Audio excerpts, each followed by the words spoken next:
If you're not willing to go in there and face yourself, you're not gonna find anything. You're gonna live right here on surface, man, right here on surface. So if there is an ending to this world and there is somewhere to go and there's a judgment, you're gonna get there and you might see a chart. And that chart may tell you who the fuck you should have been. And now you get the rest of your life to think about that. Man, I could have lived a much better life if I just would have just suffered a little bit more. If I just would have went in that and realized I had so much more. But fear and the 40% and living here versus living here, being afraid, stop me. Your biggest enemy, the most important conversation you will ever have in your life is the one you have with yourself. You wake up with it, you walk around with it, you go to bed with it. Eventually, you're going to act on it, whether you're good or bad. You have to. That's why the whole thing about this book I have, it's about you. It is about you. It's strictly about you finding who you are. So many people die, live 100 years, never fucking know who they are. Never know who they are. You have to look in that mirror and know there's so much more in here, man. Because I can literally right now be a 300-pound guy spraying for cockroaches still to this day.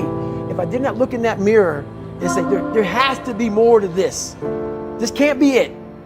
And then willing to go into it, dive deep into it, and give all I have to find it. So that's what all that's about. Let's say there's 10 people in this room, and we're all mediocre. But I'm the best of the mediocre people. I now think I'm great. I'm great. We surround ourselves around people that make us feel great. They tell us what we want to hear. The second we put ourselves amongst the uncommon people, we don't like that feeling, that challenging feeling of that person who's waking up at 3:30 in the morning and says, hey, push, I'm going for a run. We don't like that challenge. We like that person who says, hey, you know, man, I don't feel good today, man. And they say, oh, it's okay, brother. Take a day off, man, we get a pizza and watch the game. We like that. We love that feeling. Why? Because you understand, man, we're good, bro. We don't want that motherfuckers like this. Hey, man, no, bro. Get your fucking shit on, man. Stop being a punk.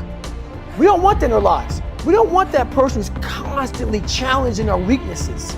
We want that person who's constantly, making us feel nice and good and secure in ours. That's the mediocrity of life. We want to be the best amongst the average people. People wonder, how do you stay hungry all the time? Because after I accomplish something, I don't sit back like a lot of guys who graduate buds, graduate this, graduate that. They get comfortable. They wonder why I'm getting weak, man. I don't know, I lost my edge.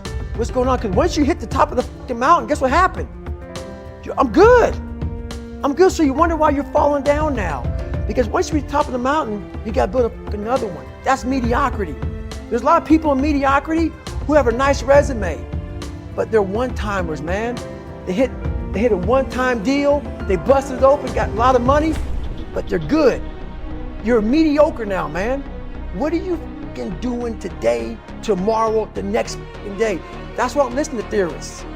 I don't listen to all that bullshit. I listen to a mother who's like this, man. What's wrong, man? I'm tired, dude. Why are you tired? Because tomorrow, I gotta do the fucking shit again, man. Whatever it is that made me fucking nauseous and sick to my stomach, it made me hurt. There's no ending. And that's the person I listen to.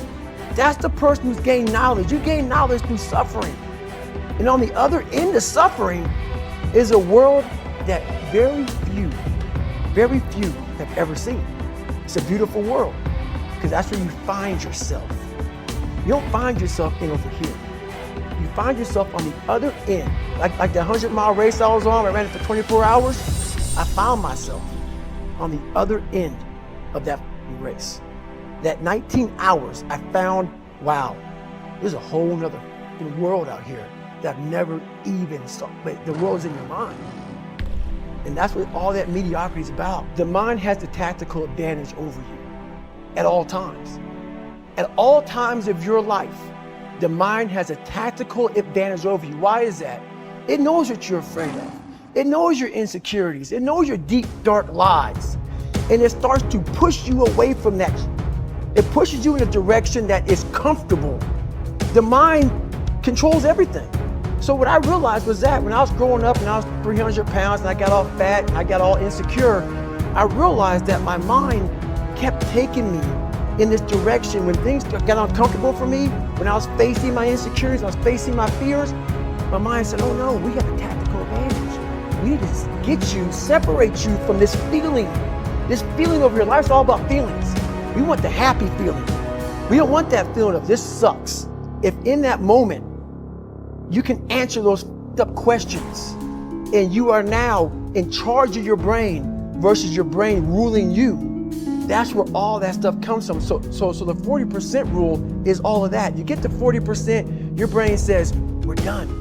Let's roll, man. This is starting to get painful. This is uncomfortable. So you sit down.